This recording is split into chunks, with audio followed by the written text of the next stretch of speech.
estamos aí na reta final dessa caminhada. Nós já estamos vendo a linha de chegada. Estamos no capítulo 15. E existem ainda alguns temas que o apóstolo Paulo precisa responder às perguntas que foram enviadas a ele. E capítulo 15, de maneira geral, está falando sobre ressurreição e vários aspectos da ressurreição. Hoje nós vamos ver por que os mortos são ressuscitados. Algumas coisas que vale a pena lembrar. Corinto, por ser essa cidade grega ali na Grécia Antiga, pertíssimo de Atenas, eles não acreditavam na ressurreição dos mortos. Tanto que quando Paulo esteve em Atenas, 70 quilômetros de Corinto, e ele prega que Jesus Cristo havia ressuscitado, as pessoas ao seu redor zombam dele. Começam a falar que era mentira o que ele estava falando. Os grandes filósofos gregos de tempos anteriores e séculos anteriores consideravam o corpo humano apenas uma prisão da alma, e muitas vezes era bom, aceitavam de bom grado, com bons olhos, essa libertação do espírito da alma desse cativeiro. E de alguma forma ou outra, esse tipo de pensamento estava dentro da igreja, estava infiltrado ali no seio da igreja de Corinto. E Paulo teve que encarar essa dificuldade, além dessas perguntas que ele precisava responder. Ele tinha que encarar essa realidade ali, de algumas pessoas crerem que não existe ressurreição. Mas será que é importante? Será que tem validade bater tão forte um capítulo inteiro sobre a ressurreição? Queridos, a ressurreição, essa doutrina da ressurreição, ela tem implicações muito mais do que doutrinárias, mas práticas na minha e na sua vida. São implicações importantes demais para a gente não se preocupar, para a gente passar por cima e achar que é um assunto menor aqui da carta aos Coríntios. O capítulo 15 ele está organizado por essas perguntas. São 4 perguntas que o apóstolo responde. Já vimos a primeira pergunta, que é: será que os mortos são ressuscitados? E a resposta é sim. Segunda pergunta que nós vimos semana passada no vídeo que gravei aqui, semana passada, é quando acontece. E claramente falando daquela ordem, o que acontece primeiro, depois e quando acontece cada uma das ressurreições.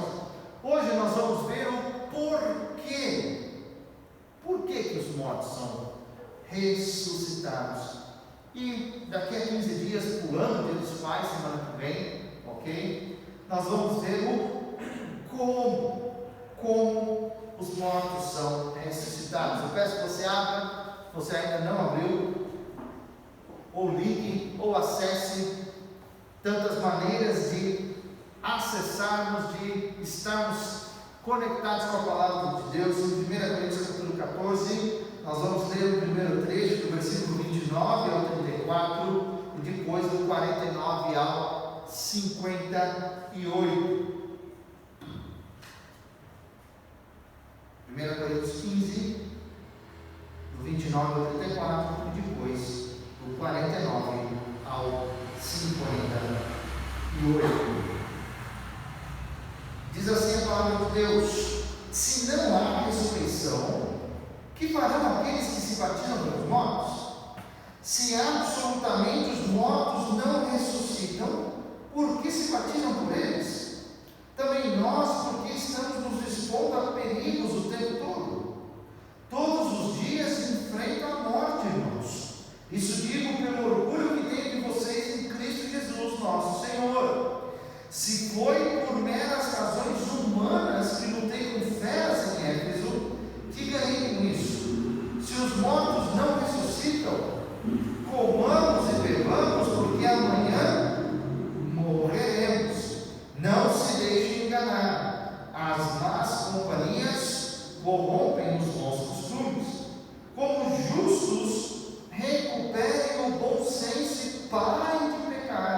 pois alguns há que não têm conhecimento de Deus.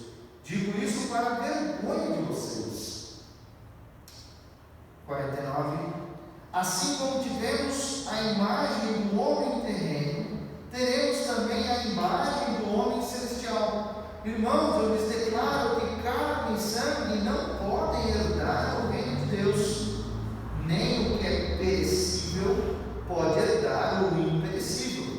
Eis que eu lhes digo um mistério: nem todos dormiremos, mas todos seremos transformados, num momento, num abrir e fechar de olhos, ao som da última trombeta. Pois a trombeta soará, os mortos ressuscitarão incorruptíveis, e nós seremos transformados. Pois é necessário que aquilo que é corruptível se revista de incorruptibilidade, e aquilo que é mortal se revista de imortalidade. Quando, porém, o que é corruptível se revestir de incorruptibilidade e o que é mortal de imortalidade, então se cumprirá a palavra que está escrita: a morte foi destruída pela vitória. Onde está, ó morte, a sua vitória? Onde está, ó morte, o seu aguilhão? O aguilhão da morte é o pecado, e a força do pecado é a lei. Mas graças a Deus que nos dá a vitória por meio de nosso Senhor Jesus Cristo. Portanto, meus amados irmãos, mantenham-se firmes e que nada os abale. Sejam sempre dedicados à obra do Senhor, pois vocês sabem que no Senhor o trabalho de vocês não será inútil. Até aqui. Vamos orar. Pai querido, muito obrigado, Senhor, pelos dízimos e ofertas aqui depositados. Senhor, muito obrigado também por esse culto que estamos prestando e pela Tua palavra que acabamos de ler. Senhor, pedimos pelo ministério de iluminação do Espírito Santo nessa noite, que Ele venha, Senhor Deus, e traga a perfeita interpretação e a correta aplicação desse texto em nossas vidas, na vida da igreja de hoje em diante. É o que nós pedimos, no precioso nome de Jesus. Amém. Nós temos aí então nesse trecho algumas questões que falam de maneira prática sobre o nosso dia a dia. Se a ressurreição não existe, ela tem implicações, mas se ela existirá no futuro, ela também tem implicações para nós hoje, porque se ela não existe, nós podemos esquecer o futuro, nós podemos viver como a gente quiser, do jeito que a gente bem entender, não tem problema. Mas nós sabemos que a ressurreição é sim uma realidade. Ela aconteceu, e Jesus prometeu que vai voltar e vai ressuscitar os seus. Mesmo que eu e você venhamos a falecer antes de Jesus voltar, nós seremos sim ressuscitados. Todos aqueles que faleceram e entregaram a sua vida ao nosso Senhor Jesus Cristo, nós estaremos diante do nosso Deus com um corpo glorificado. A gente viu tantas questões aí, falando como que vai ser esse corpo que vai ser incorruptível, imortal, é um corpo completamente diferente, é um corpo glorificado.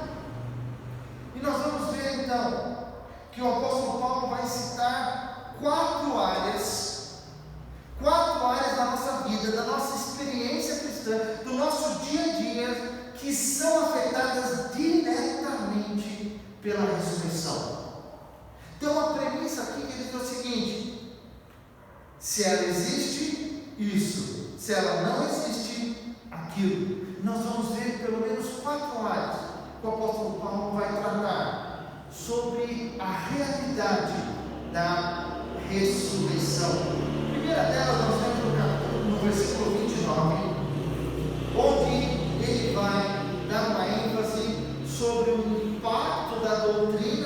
ressurreição no nosso evangelismo. Há uma questão aí bem interessante no versículo 29 que fala que eles se batizam pelos mortos. A grande discussão em termos desse trecho sobre o que é de fato. Será que dentro da igreja de Corinto tinha entrado o que uma seita grega cria, que você poderia se batizar no lugar de pessoas que já morreram?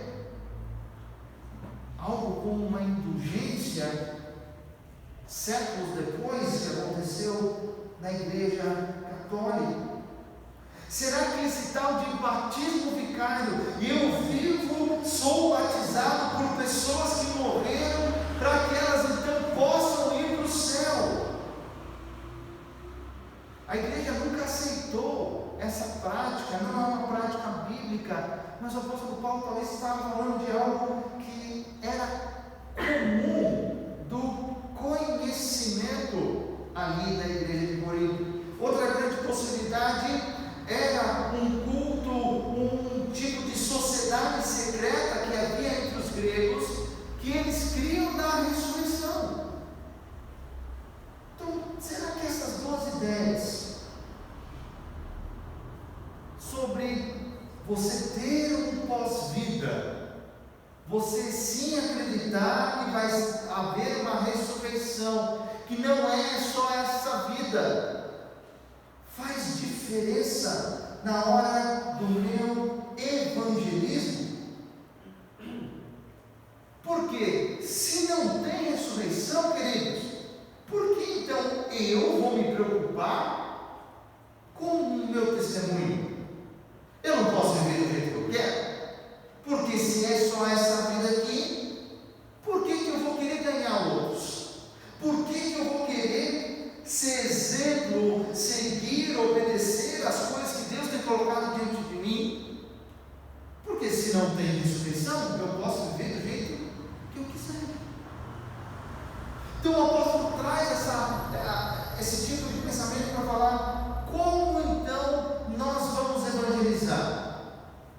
O que nós estamos propondo, como que nós vamos alcançar?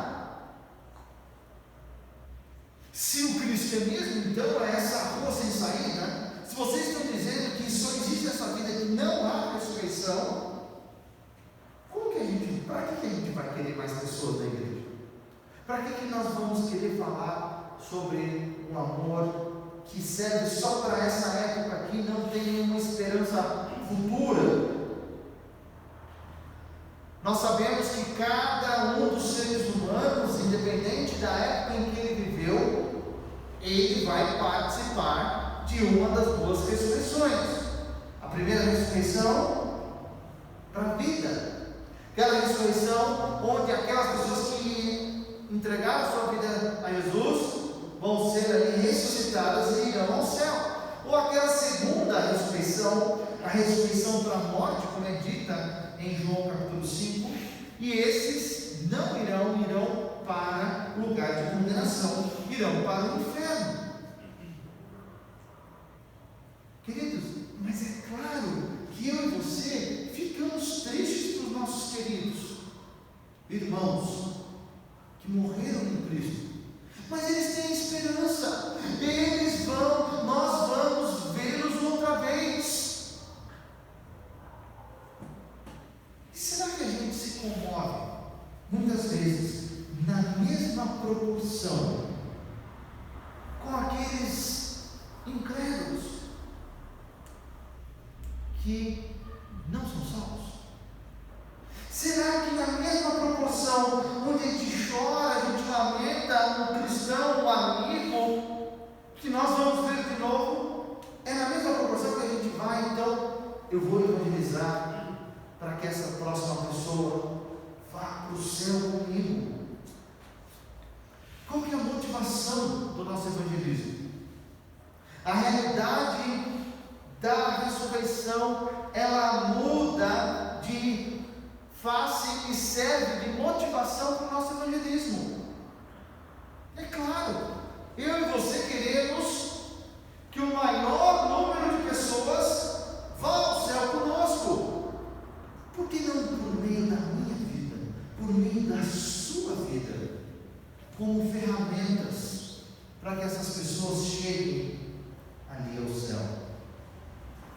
Os versículos continuam. E a segunda realidade que muda sobre a doutrina da ressurreição é em relação ao sofrimento. Como eu vou encarar o sofrimento? Se eu creio na ressurreição, eu encaro de um jeito. Se eu não creio na ressurreição, eu encaro de outro. Versículo 30, Paulo fala aí que, 31, todos os dias enfrento a morte. O que será que ele está falando aqui? Será que ele está falando, como ele trata no livro, na carta aos Romanos, sobre essa morte do ego, essa morte da carne, essa morte dessa vontade minha? Acho pouco provável, porque aqui o apóstolo Paulo está falando sobre os riscos físicos. Eu acho que não tem tempo melhor para nós entendermos o que é um risco físico do que todo esse momento de afastamento, de máscara, de álcool em gel que nós estamos vivendo. Um risco físico. Como servo de Cristo, ele estava passando por dificuldades, corria perigos, tinham seus inimigos querendo a sua morte de perto. Mas tem a pergunta: por que então o apóstolo Paulo tinha o coração disposto a suportar o sofrimento? Se essa vida vai acabar aqui, se não tem esperança, se não tem ressurreição, para que suportar? Não vale a pena. Tanto que é citado no versículo 32 o trecho de Isaías 22, 13: comamos e bebamos, porque amanhã morreremos. Talvez você conheça pessoas que tenham esse lema de vida. Aproveita hoje. O pessoal na literatura aí até cunhou o termo, né? Carpe diem. Aproveite o dia, é hoje. O que vale é agora. Mas será que então nós entendemos essa perspectiva da ressurreição, altera o modo que eu vou sofrer? Sim. Porque, queridos, tudo que nós fazemos com o nosso corpo nessa vida vai ser considerado diante do nosso Deus. Deus trata de nós como um ser inteiro, como um todo. Ele quer o teu corpo, mas Ele também quer o teu espírito, a tua alma, a tua força, o teu entendimento, o teu coração. Ele te quer por inteiro, nenhuma área faltando. Essa é a grande diferença. Não apenas a tua alma. Não é porque a tua alma, o teu espírito vai ao céu que a gente pode fazer o que quiser com o nosso corpo. Não. O corpo participa da salvação. Ele usufrui da salvação. Porque nós vamos receber o sofrimento muitas vezes em nosso corpo aqui. Porque se não tem futuro para o corpo, por que a gente vai sofrer? Por que a gente vai, e isso talvez poucos de nós, nos nossos dias, está disposto a morrer pelo Evangelho? Algo tão próximo do apóstolo Paulo e algo tão distante de nós hoje, não é verdade? Morrer pelo Evangelho? Isso existe ainda? Está meio fora de moda. Então a ressurreição, nessa segunda área, ela afeta completamente o nosso entendimento sobre o sofrimento. Uma terceira área que afeta a ressurreição, afeta a nossa experiência, é em relação à separação do pecado. Versículos 33 e 34. Na mesma lógica, na mesma esteira de pensamento, se não tem ressurreição, o que eu fizer com o meu corpo, o que eu fizer aqui, não vai ter consequência futura. Morreu, acabou, colheu o que plantou em terra e não tem mais nada. A Mas nós sabemos que não é assim. Existe uma colheita futura, uma recompensa futura, por causa da nossa ressurreição. E nós sabemos também que em Corinto a imoralidade era um estilo de vida, por causa daquele tempo, por causa das muitas questões ali culturais.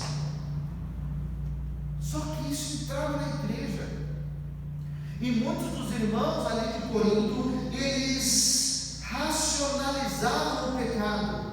Puxa vida, será que vai valer a pena? Como vai ser a consequência? Mas se eu fizer isso, esse pecado vale a pena. Mas esse aqui não, porque a consequência é muito grande. Racionalizar o pecado, achar que um pecadinho não tem problema, se ninguém vê, se for bem escondido de nós, porque o nosso Deus vê tudo. E a gente vive na prática como não cresce que na ressurreição toda a nossa vida vai ser passada diante de nós. E aí vem a citação: as más companhias corrompem os bons costumes. Interessante que isso é de um poeta grego chamado Menander. Talvez era super conhecido ali dos próprios ouvintes do apóstolo Paulo. Mas, queridos, nós sabemos que o nosso corpo se torna templo, porque o Espírito Santo de Deus vem habitar em nós. E com isso nós somos responsáveis de manter o templo do Espírito, o templo do nosso Deus, que antes era em Jerusalém, hoje somos nós, separado, santo. A ideia de santificado é separado para, nós somos separados do mundo para Deus. Nós temos essa obrigação de sermos separados dos pecados. Era a hora dos coríntios se despertarem, se purificarem. Sabe que é um grande problema da nossa geração, a tal da tolerância ou intolerância. E essa palavra tem sido cada vez mais vinculada, desde intolerâncias comuns, alimentícias, na verdade, lactose, glúten e tantas outras que tem falando assim, a pessoa já fala, eu sou intolerante a, e aí passa a lista. Mas isso também tem se mostrado no aspecto político, no aspecto ideológico, sobre tanta intolerância. Mas, queridos, algo que eu e você fomos chamados é para sermos intolerantes ao pecado. Mas está acontecendo exatamente o oposto. Nós estamos nos tornando cada vez mais tolerantes ao pecado.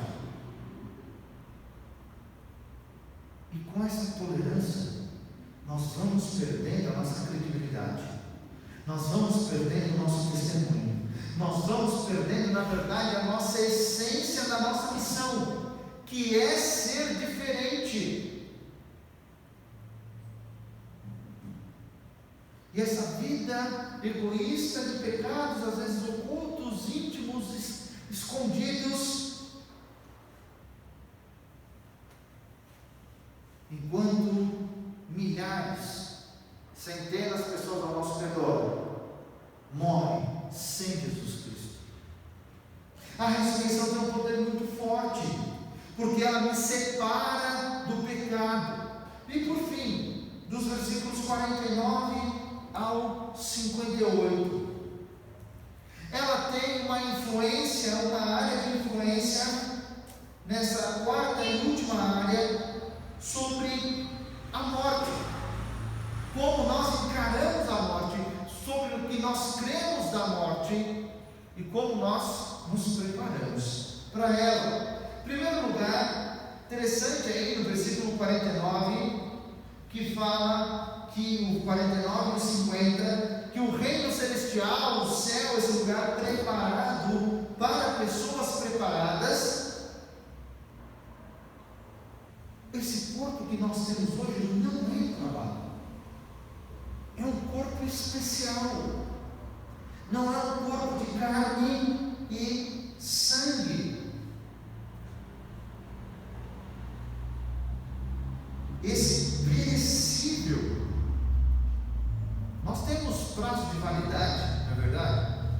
talvez aí, alguns 80, 90, né? Alguns aí que já está vendo quase na casa dos 100, mas nós temos esse prazo.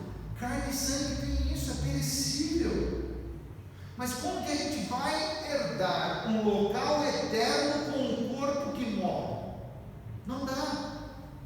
Por isso que nós temos esse corpo glorificado. Por isso que quando Jesus volta e Ele fala sobre tudo isso, que vai ser esse momento rápido, num abrir e fechar dos olhos, nós, se estivermos vivos, vamos nos encontrar com Jesus nos ares. E vamos para esse momento fantástico da boda do Cordeiro. Seremos transformados instantaneamente. Mais rápido que o miojo, né? Que é instantâneo, macarrão instantâneo. Num piscar de olhos. Aqueles cristãos, nossos queridos que faleceram também, vão ressuscitar com seus corpos glorificados. Imagina você ter um corpo que não vai estar sujeito à decomposição, à morte, à dor aqui, dor ali, e nada disso. Gente, é um sonho isso. Tem muita gente sonhando com a vacina nos nossos dias, mas o céu, esse lugar preparado para pessoas preparadas, não vai ter nada disso, nada de dor, nada de problema, nada de corona, nada. É um lugar fantástico. Interessante que uma das maiores pessoas que atacaram o cristianismo, Sigmund Freud, ele fundador da psiquiatria, ele escreveu uma certa frase assim: por fim, resta ainda o enigma doloroso da morte, para o qual até agora não foi encontrada qualquer solução e provavelmente nunca será. Positivo, né? Animadora essa perspectiva de Freud. O fim, a morte, é uma coisa que não tem solução e nunca vai ter. Essa perspectiva quase de um ateu, alguém que não entende da misericórdia, da graça do nosso Deus e um Deus que promete a ressurreição. Mas, queridos, eu e você estamos do outro lado, porque nós temos a vitória na morte e sobre a morte.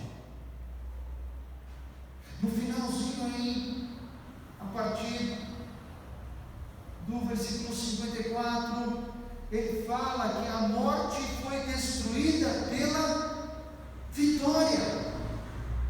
A morte foi destruída pela vitória. E a nossa vitória, nós sabemos de onde vem. A nossa vitória vem da morte e ressurreição de Jesus Cristo. Esse momento lindo da ceia do Senhor que nós vamos relembrar, ele passa por isso. Jesus Cristo disse em João capítulo 14, versículo 19: porque eu vivo, vocês também viverão. Fantástico, uma promessa do nosso Senhor. E nós sabemos que nessas questões entre pecado, morte e lei, é um emaranhado que foi resolvido pelo Senhor Jesus Cristo. Explicando, a lei revelava o pecado, e nós sabemos que o salário do pecado é a morte. Romanos 6,23. Então Jesus toma sobre ele, sobre os seus ombros, os nossos pecados, ali na cruz. A maldição da lei, para que eu e você pudéssemos participar da vitória sobre a morte. Esse último momento. E olha o versículo 57, ele é fantástico. A tradução literal do versículo 57 seria assim: mas graças a Deus que nos dá continuamente a vitória por por intermédio do nosso Senhor Jesus. Esse verbo dá a noção de continuar a acontecer. A vitória não foi somente um momento ali, mas continuamente o nosso Senhor continua nos dando a vitória sobre a morte. E pegando também um pedaço de Filipenses 3,10, vem a questão de experimentarmos o poder da ressurreição. Conforme eu e você vamos entregando, caminhando com o nosso Senhor Jesus Cristo, nós vamos experimentar esse poder da ressurreição, que é a vitória sobre a morte. Último versículo é um versículo muito interessante. É um versículo de louvor, é um versículo, é quase um hino que Paulo faz ali à igreja, porque nós sabemos que é certa a vitória sobre a morte, que é certa a certeza que nós seremos ressuscitados, que nós não ficaremos mortos. E aí Paulo dá um incentivo final, que nada do que eu e você fizermos para o nosso Deus vai ser desperdiçado ou perdido. Todo o trabalho, toda a ação, toda a palavra, talvez hoje em dia toda a mensagem, toda a ligação, todo o zap que você passa em nome do nosso Senhor Jesus, demonstrando carinho, amor, evangelizando por meios digitais, essa é a nossa fase, queridos. Não é desperdiçado, não é perdido, vale a pena. Isso nos faz manter firmes no nosso serviço ao nosso Deus. Quando vem o sofrimento, nós nos tornamos inabaláveis. Porque quem são os sofrimentos que agora, perto com a glória no porvir? Nós nos tornamos generosos nos nossos ministérios, porque porque o nosso trabalho no Senhor não é em vão. Então, vamos trabalhar muito para Deus, porque Ele vai recompensar um dia.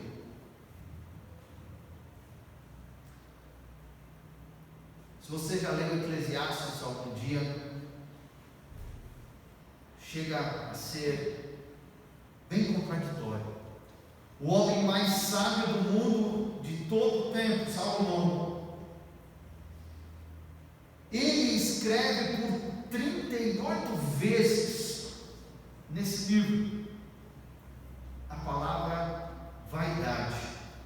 Talvez o refrão que todo mundo conhece é: vaidade das vaidades, afinal tudo é vaidade.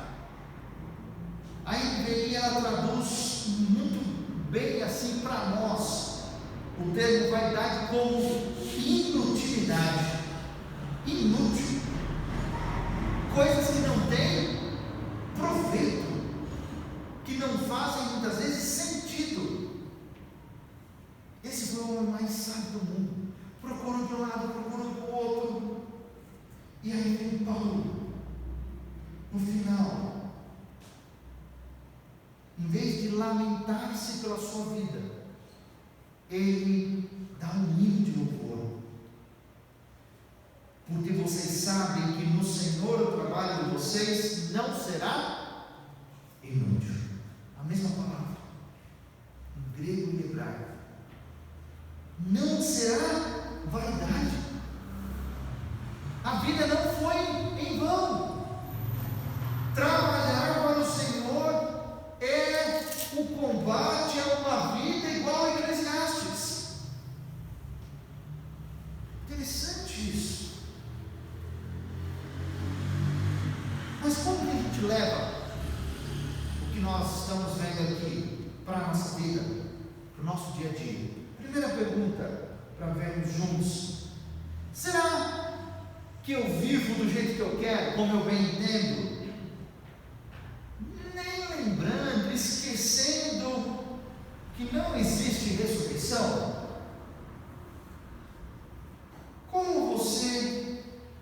decisão na sua vida? Ou melhor, quem toma decisão na sua vida? É você mesmo? Está vivendo como se não houvesse ressurreição? Ou é o nosso Deus soberano, Pai bondoso, misericordioso, de uma maneira que Ele quer o melhor para os seus filhos? Quem toma a decisão na sua vida? Isso tem a ver com a ressurreição. Isso tem a ver com o que nós cremos sobre a ressurreição. Segunda pergunta: será que a realidade da ressurreição me motiva a evangelizar? Ou seja, quando tem uma pessoa do meu lado, quando tem uma oportunidade, eu não penso duas vezes, eu vou lá e evangelizo. Porque eu sei que se eu não evangelizar, essa pessoa pode acabar no destino eterno longe de Deus, no inferno. Ou eu penso, não, vai ter outra pessoa que vai fazer, né? Puxa vida, eu estou aqui num lugar que não tem nada a ver falar de Jesus. Gente, se a ressurreição é uma realidade, se todos vão ser ressuscitados, uns para a vida, outros para a morte, o que a gente está fazendo no nosso tempo?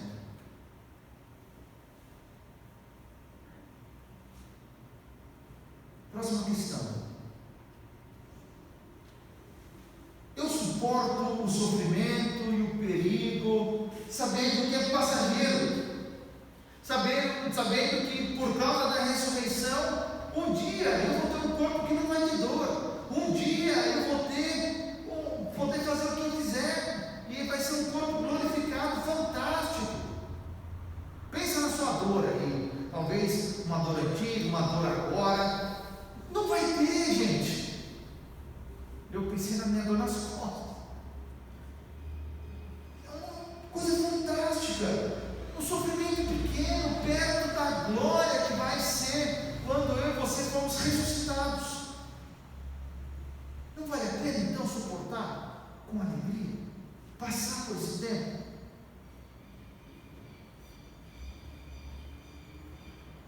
Próximo: será que eu racionalizo o meu pecado, rejeitando o conceito da ressurreição? Porque o conceito da ressurreição é que nós vamos sim ver tudo o que fizemos, né? Vai ser pesado e não acaba por aqui. Porque se eu acho que eu posso medir as consequências, se eu fizer esse pecado aqui, mas ninguém vê, o risco de eu ser pego é pouco, então eu posso ir até aqui e depois eu pulo fora.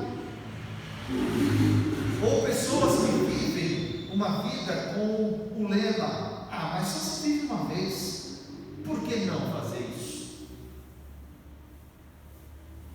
Será que eu tento racionalizar o meu pecado? Eu tenho que fazer um trabalho de convencimento próprio para entender que aquilo é pecado? Gente, olha como é a capacidade do nosso cérebro. Não, é errado, é pecado, mas tem outros que fazem coisas piores, né? Gente, será que a gente está vivendo isso? Racionalizando o pecado em vez de assumir, mudar, querer ter uma vida santa, limpa diante do nosso Deus. Isso vem a próxima pergunta: será que eu mantenho meu corpo separado do pecado? Eu que sou templo do Espírito Santo.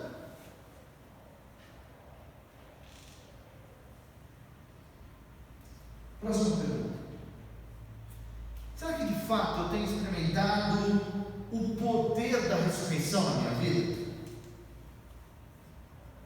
Ou eu tenho uma vida aqui meio xoxa, sabe? Uma vida meio sem graça, não parece que tem poder, pastor, não parece que tem nada. Uma vida meio sem sal, sabe? Sim.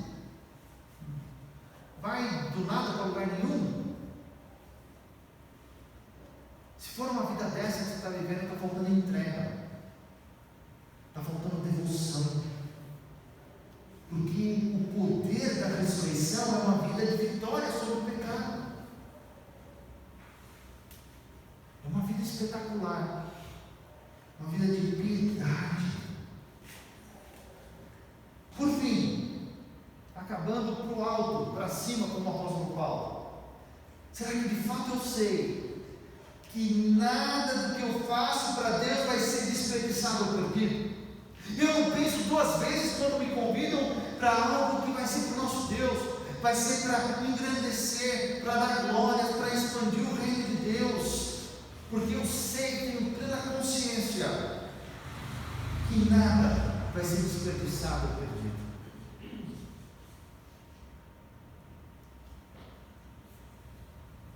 E nós temos visto que a ressurreição, ela constitui o cerne, o meio, o coração de tudo aquilo que nós cremos.